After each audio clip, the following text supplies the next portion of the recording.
स्कूलों में इसका गायन तो अनिवार्य होगा ही, गाया जाएगा, लेकिन मदरसों में और कॉन्वेंट स्कूलों में वंदे मातरम राष्ट्रगीत को पूरा गाने के सर्कुलर जारी होने चाहिए। वंदे मातरम का अखंड गान, राष्ट्रगीत का गान जिस स्कूल में, मदरसे में नहीं होता है, मेरा मानना ऐसा है कि उनकी भी मान्यताएं खारिज होनी चाहिए और किसी तरह की ग्रांट इत्यादि सब बंद कर देना चाहिए। जो वंदे मातरम गाने से इनकार कर रहे हैं, जो वंदे मातरम को स्वीकार नहीं करते, उनके नागरिकता के अधिकार छीन लेने चाहिए। 14 अगस्त 47 को इस बात का फैसला हो चुका है कि जो वंदे मातरम नहीं गाना चाहते हैं, उन्होंने अपनी ज़मीन मांग ली। हमने भारत माता को घायल करके उस मुल्क को स्वीकार कर लिया। लहू लुहान भारत माता की छाती पर स्वतंत्रता का तिरंगा फहराया गया। किसी वोट बैंक का ऐसा भी लालच हो सकता है जो देश तोड़ने की सीमा तक हम चले जाएं? एक विषय इसमें ये है कि कांग्रेस के कुछ नेता हैं, वो ये कह रहे हैं कि पूर्व में भी कई ऐसे उनके जननायक हुए हैं स्वतंत्रता आंदोलन की भी, कि जिन्होंने ये बात स्वीकार कर ली थी कि ठीक है 2 छंद गाए जाएंगे, राष्ट्रगान पूरा गाया जाएगा, राष्ट्रगीत के 2 छंद। तो वो ये कह रहे हैं कि जब पूर्व में ये फैसला हो चुका है तो फिर आज ये तय करने की क्या ज़रूरत है कि राष्ट्रगीत भी पूरा ही गाना चाहिए। पूर्व में तो जवाहरलाल नेहरू जी ने कश्मीर में भी आधी आज़ादी को स्वीकार कर लिया था। पूर्व में तो 370 का घाव भी भारत माता के माथे पर लगाया। कि कुछ ऐसे लोग भी इस हिंदुस्तान में रहते हैं कि जब वंदे मातरम शुरू होता है किसी हाउस में तो चुपचाप से उस गीत के पहले खिसक जाते हैं सदन से बाहर। वो तो 2 छंद भी पहले से नहीं गा रहे हैं।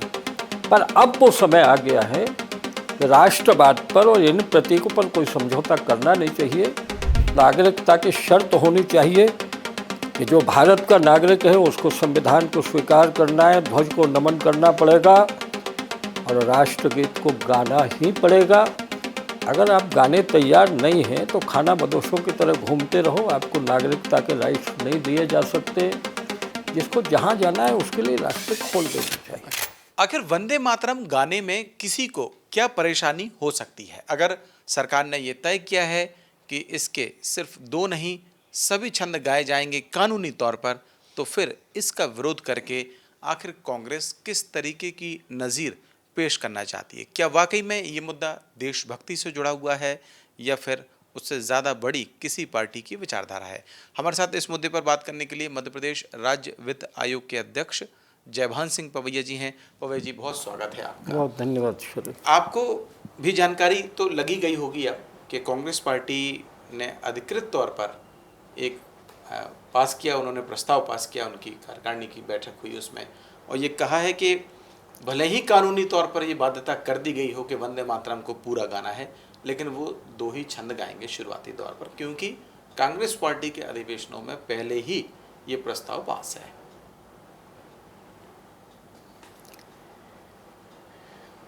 देखिए, इस मानसिकता का इतिहास बहुत पुराना है। 1931 में काकीनाडा में कांग्रेस का अधिवेशन हुआ था आज़ादी के आंदोलनों के दौरान।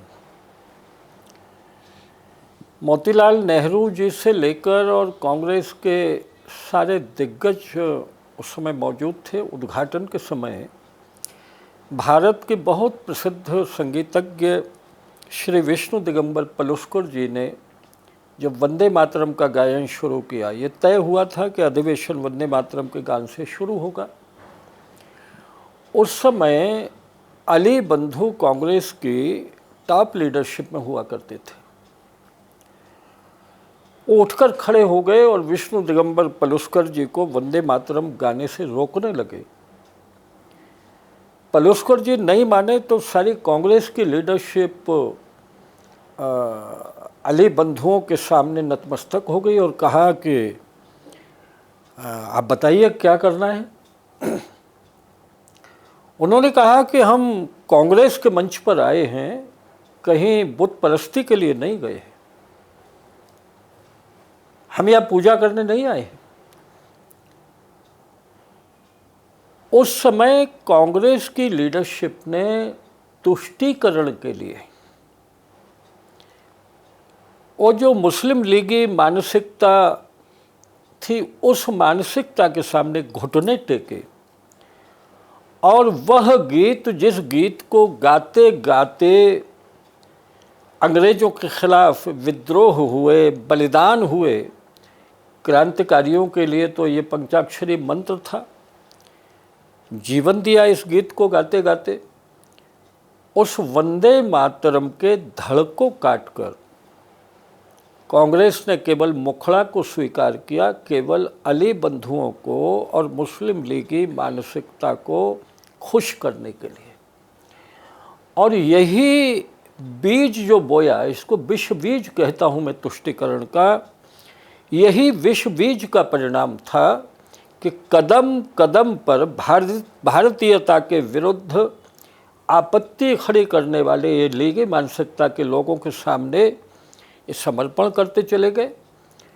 और तब उस समय जो वंदे मातरम का अपमान हुआ, आज़ादी आने के बाद इतने वर्षों बाद भारत के प्रधानमंत्री जी ने जो एक साहसिक निर्णय लिया, जिससे स्वर्ग में बैठे हुए हमारे बलिदानियों की आत्मा भी प्रसन्न हो रही होगी कि उनका सपना पूरा हुआ है, हम वंदे मातरम को इतनी साल बाद आज सम्मान दे पाए हैं। तो उस समय भी वंदे मातरम का अपमान हुआ। और आज़ादी के बाद जब राष्ट्रगान और राष्ट्रगीत के रूप में वंदे मातरम को स्वीकार किया, तो उस समय भी वंदे मातरम को विकलांग बनाकर केवल एक छंद, दो छंद को, मुखड़े को स्वीकार किया गया। आज जब वो कानूनी शक्ल ले चुका है, भारत की पार्लियामेंट ने ही कानून बनाया है ना, तो जो भी बातें होनी चाहिए थी, जिनको भी कुछ कहना था, वो पार्लियामेंट के फ्लोर पर कह सकते थे। और जिनकी आप चर्चा कर रहे हैं, जिस पार्टी की, वो भारत का मुख्य विपक्षी दल है। जब वो हमारे संविधान का या कानून का हिस्सा बन गया, तो हम सबके लिए वो गीत वंदनीय हो गया, हम सबके लिए वो बाध्यता है राष्ट्रगीत। दूसरी बात मैं ये कहूँगा शरद जी, देखिए, संसार का कोई ऐसा अभागा देश नहीं है जहाँ देश के संविधान पर, देश के राष्ट्रध्वज पर, देश के राष्ट्रगान और राष्ट्रगीत पर डिबेट हो सकती है, इस पर बहस नहीं की जा सकती है। कोई देश जिन प्रतीकों पर अखंड रहता है, किसी देश का अस्तित्व जिन प्रतीकों पर टिकता है, और जिस कारण देश के नागरिक अपने देश के लिए कमिटेड रहते हैं, प्रतिबद्ध रहते हैं, वो ये तीन ही तो प्रतीक हैं। और इसलिए मेरा अपना व्यक्तिगत मत ये है, मेरा मत व्यक्तिगत रूप से मैं बता रहा हूँ, बहुत साधुवाद, बहुत बधाई भारत के प्रधानमंत्री जी को और भारत की संसद को कि उन्होंने राष्ट्रगीत को मूल रूप में स्वीकार किया है। लेकिन मुझे लग रहा है अभी और ज़रूरत है, एक और कानून बनाया जाना चाहिए पार्लियामेंट में। ये जो राष्ट्रगीत है हमारा ना, ये जो हमारा राष्ट्रीय ध्वज है और भारत का संविधान है, इन तीनों को मानना नागरिक की बाध्यता होनी चाहिए। जो वंदे मातरम गाने से इनकार कर रहे हैं, जो वंदे मातरम को स्वीकार नहीं करते, उनके नागरिकता के अधिकार छीन लेने चाहिए। उनको कोई अधिकार नहीं है। आप भारत के नागरिक कैसे हो सकते हैं जो भारत की माटी की वंदना नहीं कर सकते हैं? ये देश कैसे बचेगा? ये देश कैसे अखंड रहेगा? हम 1/3 भूभाग भारत का खो चुके हैं। 14 अगस्त 47 को इस बात का फैसला हो चुका है कि जो वंदे मातरम नहीं गाना चाहते हैं, उन्होंने अपनी ज़मीन मांग ली। हमने भारत माता को घायल करके उस मुल्क को स्वीकार कर लिया। लहू लुहान भारत माता की छाती पर स्वतंत्रता का तिरंगा फहराया गया। उसके बाद भी उनकी प्यास पूरी नहीं हुई है। हमने तो ये मानकर अपनी माँ का विभाजन स्वीकार किया इस देश के लोगों ने छाती पर पत्थर रखकर कि अब जो भी देश में लोग बचेंगे, जो भारत के नागरिक होंगे, वो वंदे मातरम गाने वाले लोग होंगे।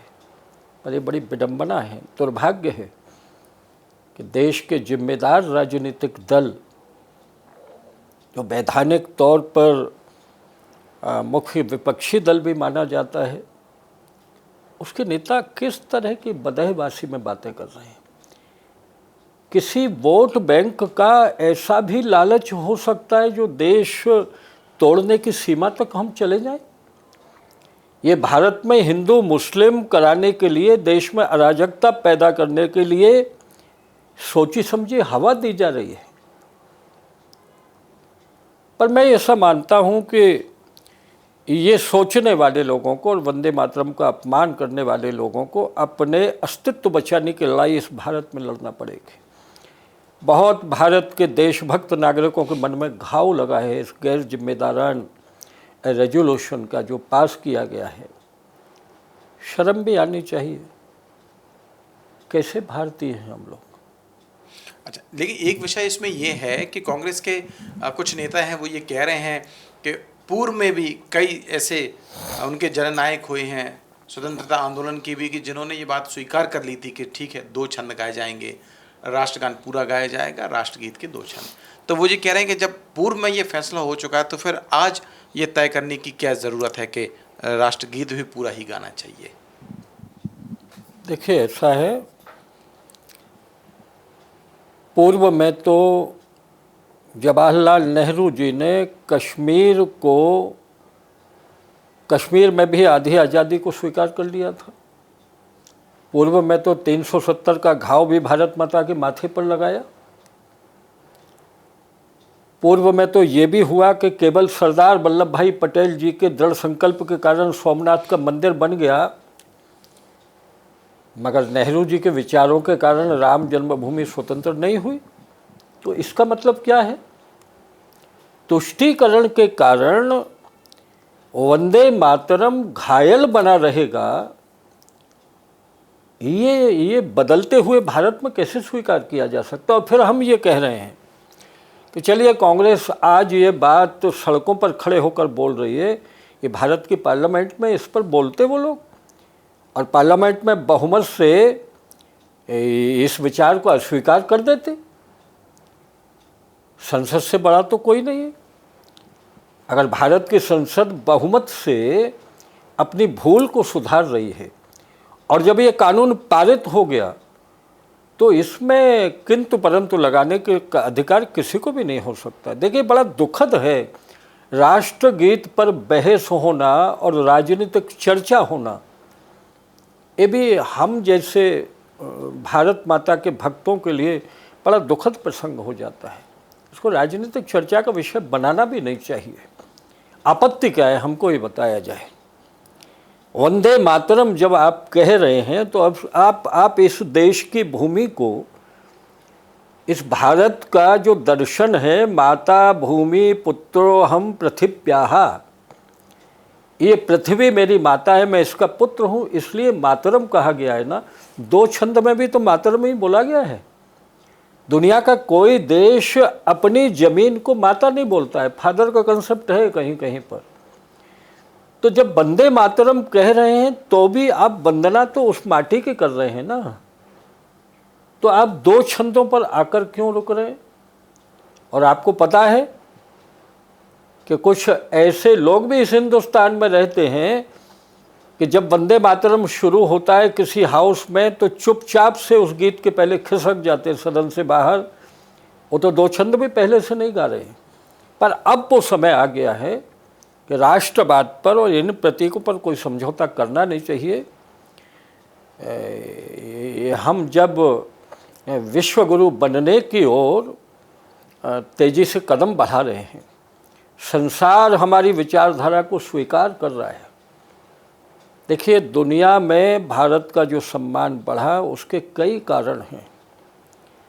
राम जन्मभूमि पर जिस तरह से मंदिर का निर्माण हुआ, भारत के जननायक ने स्वयं जाकर भूमि पूजन से लेकर प्राण प्रतिष्ठा तक की, डंके की चोट पर हमने दुनिया को कहा कि ये भारत है।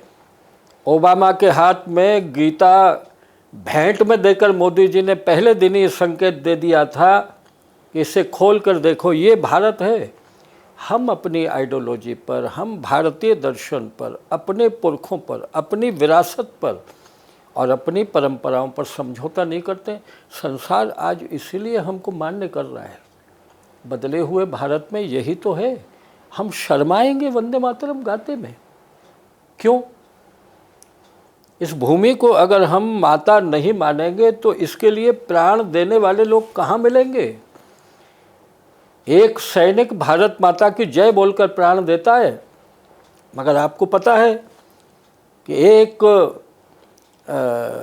पार्टी ऐसी भी है देश में जिसके नेता कहते हैं कि हाँ, मैं भारत माता की जय नहीं बोलूँगा, मैं हिंदुस्तान जिंदाबाद तो कह सकता हूँ। तो वो सैनिक बेकार में प्राण देता है। वो जब गोली खाता है उसके पहले एक ही लफ्ज निकलता है, भारत माता की जय, मैं उसके लिए प्राण दे रहा हूँ। ये देशभक्ति का भाव चला गया तो ये सब राजनीति धरी रह जाएगी। हाँ, ये लोग कांग्रेस, ये लोग जो हैं कुछ राजनीतिक दल, कुछ सिरफिरे लोग देश में उपद्रव और अराजकता को न्योता दे रहे हैं। दुनिया हंस रही है हमारे ऊपर कि राष्ट्रगीत गाने को भारत में एक राजनीतिक पार्टी भी तैयार नहीं है। कुछ लोग टेलीविज़न के चैनल पर, एक एमपी है वो खुलेआम कह रहा है कि मुझे नहीं गाना है। मैं तो इन विचारों का हूँ कि इसके लिए बहुत कठोर कानून बने। नागरिकता की शर्त होनी चाहिए कि जो भारत का नागरिक है उसको संविधान को स्वीकार करना है, ध्वज को नमन करना पड़ेगा और राष्ट्रगीत को गाना ही पड़ेगा। अगर आप गाने तैयार नहीं हैं तो खाना बदोशों की तरह घूमते रहो, आपको नागरिकता के राइट्स नहीं दिए जा सकते। जिसको जहाँ जाना है उसके लिए रास्ते खोल देने चाहिए। एक और आखिरी सवाल मैं आपसे करना चाहता हूँ कि एक तर्क ये दिया जाता है, ख़ास तौर से जो ये कह रहे हैं कि हम सिर्फ 2 ही छंद गाएंगे या पूरा जो राष्ट्रगीत है उसको गाने की बाध्यता नहीं है। वो ये कहते हैं कि बहुत सारे जो ऐसे नेता हैं जो ये कहते हैं कि पूरा गाना चाहिए, तो उन्हें कहते हैं कि आपको पूरा याद तक नहीं है पूरा राष्ट्रगीत, कहते हैं कि आप 2 ही छंद सुना दीजिए। तो इस तरीके की परीक्षा लेने का भी एक सिलसिला शुरू हो जाता है कि आप सुना के दिखा दीजिए। इस बारे में आप क्या कहना चाहते हैं कि अगर इसको अनिवार्य किया जाएगा, नई पीढ़ी जब इसको गाएगी तो जैसे आज राष्ट्रगान बच्चों को याद है वैसे राष्ट्रगीत होने लगेगा? क्या ये तर्क को आप कुतर्क मानते हैं या आपके नज़र में ये जो तर्क दिया जाता है वो सिर्फ बचाव के लिए कि हमें? नहीं, ये कुतर्क है जी। देखिए, ऐसा है, राष्ट्रगान का, राष्ट्रगीत का और ध्वज का इसका प्रोटोकॉल है, कानूनी प्रोटोकॉल है। जैसे ध्वज लहराया जाएगा तो हम जगह पर बैठ के नहीं लहरा सकते, हमको खड़ा होना है। जितने लोग हैं ध्वज के सामने उनको नमन करना पड़ेगा, नतमस्तक होंगे हम उसके सम्मान में, क्योंकि वो कपड़ा का टुकड़ा नहीं है, वो भारत की शक्ति का प्रतीक है, भारत के सम्मान का प्रतीक होता है। इसी तरह जब राष्ट्रगीत गाया जाता है, वंदे मातरम गाया जाता है, तो कितने लोग कंठ से निकाल रहे हैं, कितने गा रहे हैं, ये मुद्दा नहीं होता है। प्रोटोकॉल ये है कि हमको वंदे मातरम गाए जाते समय वंदे मातरम के सम्मान में खड़े होना है और भारत माता की प्रार्थना सुननी है, भारत माता की वंदना करनी है। जिसको गीत पूरा कंठस्थ नहीं आता इसका मतलब ये थोड़ी है कि वो असम्मान कर रहा है। और जब देश में ये हर स्कूल में होगा, बचपन से सिखाया जाएगा तो कंठस्थ हो ही जाता है। जनगण मन हम लोगों ने कहाँ सीख लिया था? हम लोग भी होश संभालने से लेकर पहली कक्षा से लेकर जनगण मन गाते रहे। वंदे मातरम वो 2 छंद हमसे गीत कराते रहे, तो उसी कारण तो हम सब सीखे कि गाते समय खड़ा होना है, हमको गाना है। अब आप गीत को लागू कर रहे हैं तो वो छोटा बच्चा कंठस्थ कैसे कर लेगा या कोई भी कैसे कर लेता है? मुद्दा केवल इतना है कि वंदे मातरम गाए जाते समय राष्ट्रगीत के सम्मान में हमको कानूनी शिष्टाचार के अनुसार और हृदय के सम्मान के साथ में खड़ा होना है, ये अनिवार्यता होती है। ये तो कुतर्क की बातें हैं। और मैं, आपने सवाल छेड़ा ही है, तो एक सुझाव मेरा और है सरकारों को, किसी की भी सरकारें हों, राज्यों में भी, स्कूलों में इसका गायन तो अनिवार्य होगा ही, गाया जाएगा, लेकिन मदरसों में और कॉन्वेंट स्कूलों में वंदे मातरम राष्ट्रगीत को पूरा गाने के सर्कुलर जारी होने चाहिए। वंदे मातरम का अखंड गान, राष्ट्रगीत का गान जिस स्कूल में, मदरसे में नहीं होता है, मेरा मानना ऐसा है कि उनकी भी मान्यताएं खारिज होनी चाहिए और किसी तरह की ग्रांट इत्यादि सब बंद कर देना चाहिए।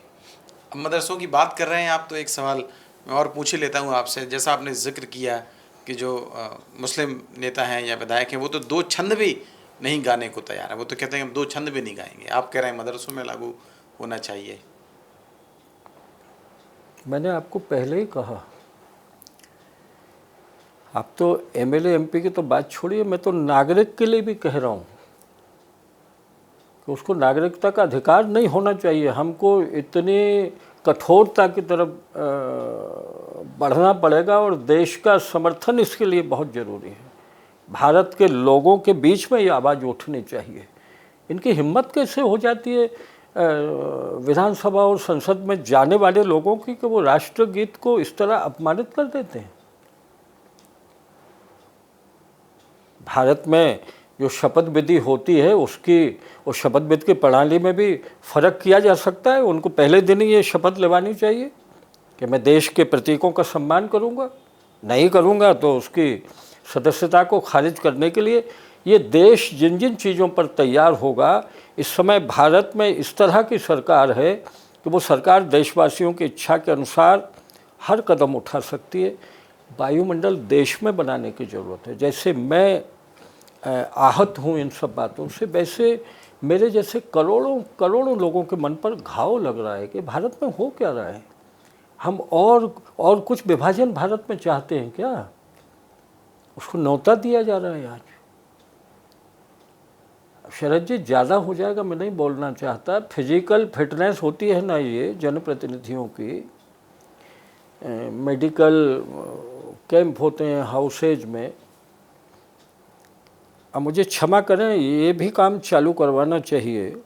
कुछ लोगों की बदहबासी और बयानों को सुनकर मुझे अब ये लगने लगा है कि ये जो हम बीपी, शुगर और ये पूरे पैरामीटर्स की जांच, हमारे पार्लियामेंट में भी मैं था तो उस समय कैंप लगता था, इसमें ये मानसिक आरोग्यता की भी जांच और इसकी फिटनेस की व्यवस्था करनी चाहिए। कि मुझे कभी कभी शंका होती है कि एक स्वस्थ मानसिक रूप से स्वस्थ व्यक्ति कभी इस तरह की बातें नहीं बोल सकता कि हम नहीं गाएंगे, हम 1 छंद गाएंगे, हम 2 छंद गाएंगे।